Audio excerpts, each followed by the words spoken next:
निकम्मी औलाद की कहानी।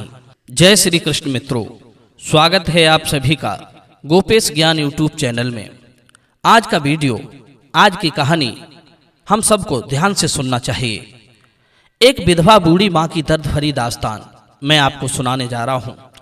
जिन स्त्रियों का पति मर जाता है और उनकी औलाद भी उनका साथ नहीं देती है, उन स्त्रियों का जीवन वध से बदतर हो जाता है। कहते हैं स्त्री सदैव इन चार लोगों से रक्षित रहने पर ही सुरक्षित मानी जाती है। पहला होता है पिता, दूसरा पिता के बाद भाई, फिर पति और पति के बाद बेटे। इन चारों में से यदि किसी का भी साथ ना मिले तो स्त्री का जीवन बड़ा ही कष्ट भरा रहता है। आज मैं कुपुत्र संतान के बारे में बताऊंगा कि किस तरह बेटा और बहुओं ने मिलकर एक बूढ़ी मां को प्रताड़ित किया। बेटे का जिस दिन विवाह होता है, सबसे अधिक खुशी मां के लिए होती है कि मेरे बेटे की बहुएं आ जाएंगी तो हमारे लिए कुछ सुख हो जाएगा। पर क्या मालूम था कि वो खुशी ज्यादा दिन तक नहीं ठहरेगी। सब कुछ जो सोचा था उसके विपरीत हो जाएगा। बहुओं के आने पर वही सास गांव में, मोहल्ले में, पड़ोस में बहुओं की प्रशंसा करते नहीं थकती थी। एक दो वर्ष के बाद ऐसा क्या हुआ जो सास को अपनी बहुएं फूटी आंख नहीं सुहाती थी। आइए इस कहानी के माध्यम से मैं आपको समझाता हूं। किसी गांव में एक बूढ़ी मां रहती थी जिसके 4 बेटे और 2 बेटियां थी। पति के जिंदा रहते उसके चारों बेटों के और दोनों बेटियों की शादी हो गई। कुछ दिन बाद उसके पति गुजर गए। पति के जाने के बाद घर में बहू और बेटों की चलने लगी। मां को धीरे धीरे सबने पूछना बंद कर दिया। सब अपनी अपनी मन मर्जी से काम करने लगे थे। कोई उनकी ठीक से भोजन पानी की भी नहीं पूछता था। एक दिन की बात, बूढ़ी मां की सबसे छोटी बहू अपने कपड़े धो रही थी। तभी बूढ़ी मां ने बहू से कहा, हे बहू, मेरी धोती कुछ ज्यादा ही मैली हो गई है, अपने कपड़ों के साथ इसे भी धोकर डाल देना। पर मां को क्या मालूम था कि उसके पति के जाने के बाद बहुओं का व्यवहार भी बदल जाएगा।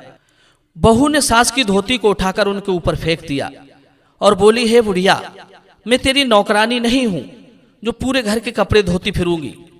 ज्यादा साफ कपड़े पहनने हैं तो स्वयं धोकर क्यों नहीं पहन लेती।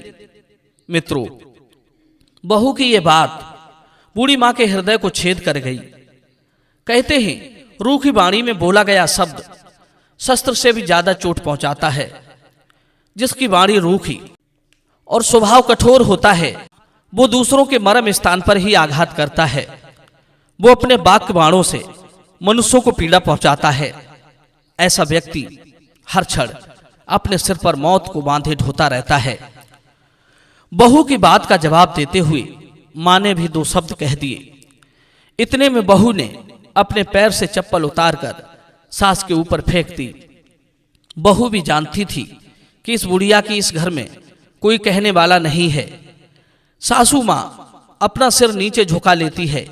वो चप्पल एक ओर से निकल जाती है। बहू की ये दुष्टता देखकर बूढ़ी मां सन्न रह गई। वे फटी फटी आंखों से बहू को देखती रही।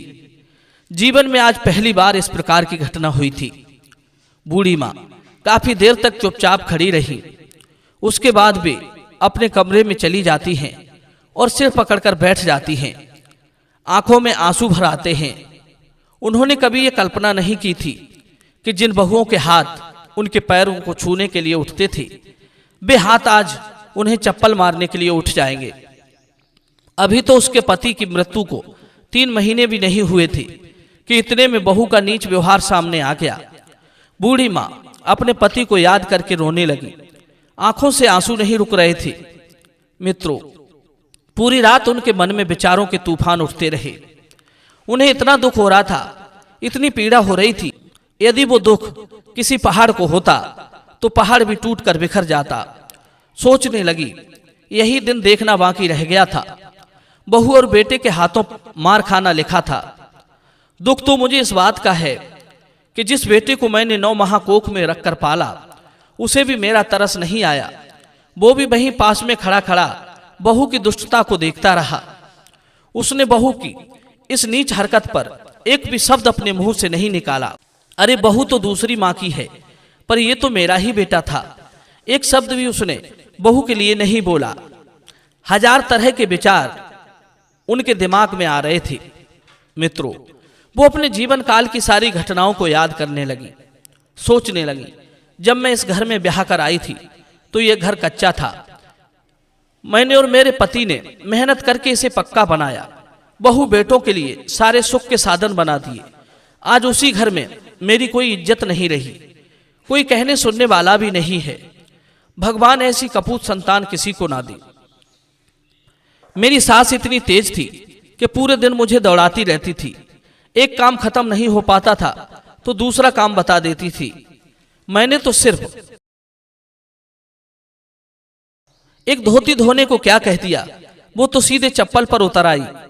मुझसे पूछो, यदि मुझसे कभी गलती बन जाती तो मुझे डर लगता था कि मैं अपनी सास का सामना कैसे करूंगी। मैंने घर का सारा काम करके 6 बच्चे पाल लिए, पर इन 8 से मैं अकेली नहीं पाली जाती। 4 बेटों में से किसी ने माँ की खबर नहीं ली। पूरी रात गुजारती रोते रोते उस बूढ़ी माँ ने। सवेरा होते ही बूढ़ी माँ ने एक थैले में अपने कपड़े रखे और जरूरी सामान रखकर अपने मायके को जाने लगी। लेकिन फिर भी माँ को रोकने के लिए, उनसे उनका दुखड़ा पूछने के लिए कोई नहीं आया। अब वो माँ घर से बैग लेकर निकल पड़ी थी। मन में सोच रही थी कि मेरा पूरा जीवन बीत चुका है। जिस दिन से इस घर में बहू बनकर आई थी तब से लेके अब तक मैं कभी इस तरह से अपने मायके नहीं आई। अब कभी जब भी कभी किसी जरूरी काम से जाना भी पड़ा तो मैं पूरे दिन अपने मायके में ठहर कर शाम को अपनी ससुराल लौट आई। बूढ़ी माँ इस बात को लेकर बड़ी चिंतित थी कि मेरे भैया और भाभी पूछेंगे तो मैं क्या बताऊंगी। यही सब बातें सोचते सोचते वो अपने मायके में पहुंच गई। सामने देखा तो भैया चारपाई पर बैठे हुक्का पी रहे थे। अपनी बहन को अपने घर आया देख बहुत खुश हुए। कहने लगे, अरे देखो आज हमारी बहन आई है। बड़े दिनों के बाद सब लोगों ने उनका खूब खुश होकर के स्वागत किया। भाई ने आगे बढ़कर बहन के हाथों से बैग ले लिया। बैग बड़ा भारी था। बैग को देखकर ही भाई समझ गया था कि लगता है हमारी बहन हमारे घर काफी दिन तक रुकने के लिए आई है, इसलिए बैग में अपना जरूरी सामान और कपड़े लाई है। भाई ने बहन का खूब सत्कार किया और पूछा, हे बहन, सब ठीक तो है ना? आज अचानक से कैसे किसी को बिना साथ लिए घर पर आ गई? मैं देख रहा हूं कि तुम्हारा चेहरा भी कुछ उदास है। क्या बात है, कोई विपदा आन पड़ी है क्या? बूढ़ी माँ कहने लगी, नहीं भाई, जिसके 4 बेटे हों और 4-4 बहुएं हों उसे क्या दुख तकलीफ हो सकता है। मेरा चेहरा तो बस ऐसे ही उतर गया। लंबा सफर था, बैग बड़ा भारी था, इसलिए। भोली माँ असली बात को छुपा लेती है। भाई कहने लगा, कोई बात नहीं बहन, यदि तुम्हारा मन वहां नहीं लगता तो तुम जितने दिन चाहो उतने दिन आराम से यहाँ रहो, ये तुम्हारा ही घर है। इस प्रकार वो बूढ़ी माँ अपने मायके में रहने लगी। वहां भाइयों की ओर से उनका खूब ख्याल रखा जाता था, किसी बात की कोई तकलीफ नहीं थी। फिर भी बूढ़ी माँ हर समय उदास रहती थी। उनका मुख लटका रहता था। उनकी आंखों में उनकी बहुओं का दुष्ट व्यवहार फिल्म की तरह चलता रहता था। वे सब बातें उनके कलेजे को छील कर रख जाती थी। जब भी वे अपने बेटों की करतूतों को याद कर लेती थी, उनका हृदय द्रवित हो उठता था। वे उस घटना को जितना भुलाना चाहती थी, वो बात उतनी ही याद आ जाती थी। वे बातें उनके अंदर ही अंदर घाव किए जा रही थी। रात में उन्हें नींद नहीं आती थी, और नींद भी कैसे आए? अपनों के द्वारा दिया गया दुख, किया गया अपमान दूसरों की अपेक्षा अधिक पीड़ा पहुंचाता है। दूसरे के द्वारा पहुंचाई गई चोट इतनी कष्टदायक नहीं होती जितनी कि अपनों के द्वारा मिलती है। मित्रों, एक बार सोने ने लोहे से पूछा, हे भाई लोहा, एक बात बताओ, मुझे पीटने वाला हथौड़ा भी लोहे का होता है और तुम्हें पीटने वाला हथौड़ा भी लोहे का होता है। जब मैं पिटता हूं तो मैं तो इतना चीखता चिल्लाता नहीं जितना कि तुम चिल्लाते हो, इसका क्या कारण है? तब लोहे ने सोने को समझाया, हे भाई, मेरे अधिक चीखने चिल्लाने का कारण है मेरा अपना ही भाई। तुम्हें तो चलो दूसरा पीटता है, इसलिए तुम्हें ज्यादा बुरा नहीं लगता, पर मुझे तो मेरा अपना ही पीटता है, इसलिए अधिक पीड़ा होती है। जब कोई अपना मारता है तो ज्यादा पीड़ा होती है। बूढ़ी माँ इन्हीं बातों को सोच सोचकर दिन रात दुखी रहती थी।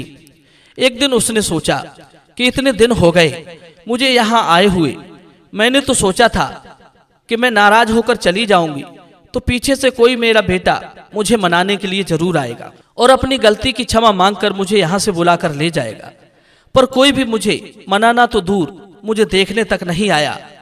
ऐसी संतान को धिक्कार है जो दुख में माँ बाप की खबर सुध तक ना ले। मित्रों, एक दिन बूढ़ी माँ उन्हीं बातों को सोचकर बैठकर रो रही थी। इतने में उनका भाई आ गया। बहन को रोता हुआ देखकर भाई ने पूछा, बहन, मुझे उसी दिन लग गया था कि तुम मुझसे कुछ छुपा रही हो, इसलिए आज तुम मुझे साफ साफ बता ही दो, आखिर बात क्या है। तब बहन ने रोते हुए भाई को सारी बात बताई। हे भाई, तुम ये देखकर ही मेरा दुख समझ सकते हो कि आज मुझे तुम्हारे घर पर 15 दिन हो गए, कोई मेरी खबर लेने तक नहीं आया। मेरे साथ मेरी बहू और बेटों की ओर से अच्छा व्यवहार नहीं किया जा रहा है। यदि मुझे कोई चाहता तो मेरे 4 बेटों में से कोई मुझे बुलाने नहीं आता। मित्रों, बहन की पूरी बात सुनकर भाई समझाने लगा, हे बहन, यदि तुम जाना चाहती हो तो वहां चली जाओ, तुम्हारे ही बहू बेटे हैं। बच्चों ने यदि कुछ गलती कर दी तो बड़ों को बड़ा हृदय करके उसे क्षमा कर देना चाहिए।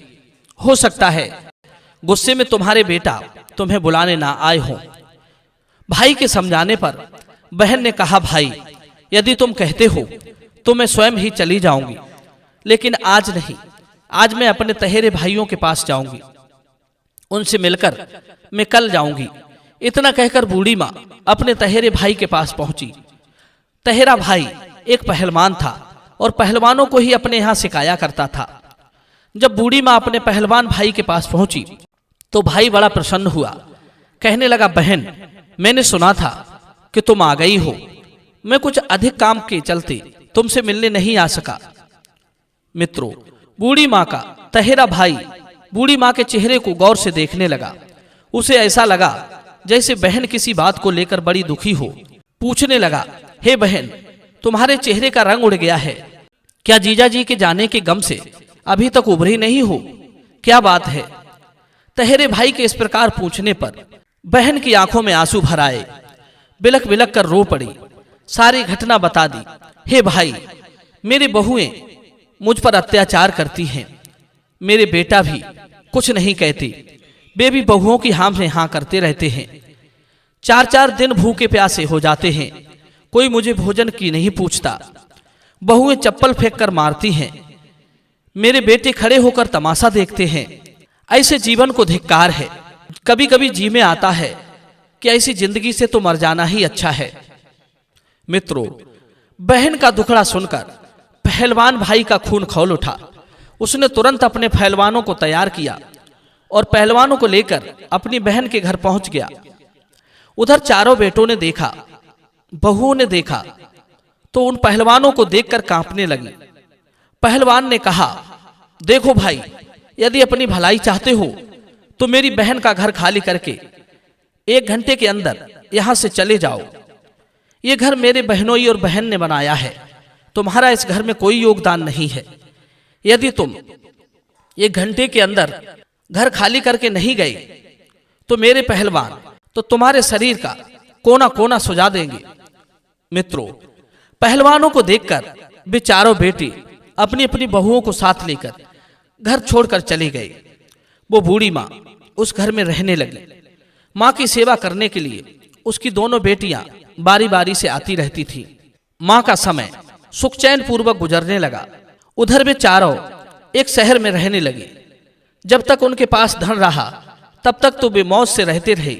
जब धन खत्म हो गया तो उन्हें चारों को अपनी बूढ़ी माँ की याद आई।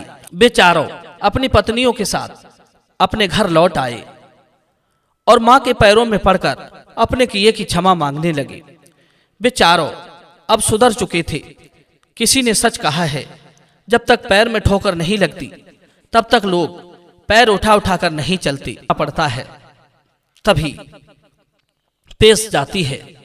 मित्रों, इस कहानी से आपने क्या सीखा, हमें कमेंट में जरूर बताना। मिलते हैं अगली वीडियो में नई चर्चा के साथ। आप सभी का बहुत बहुत धन्यवाद। जय श्री कृष्ण।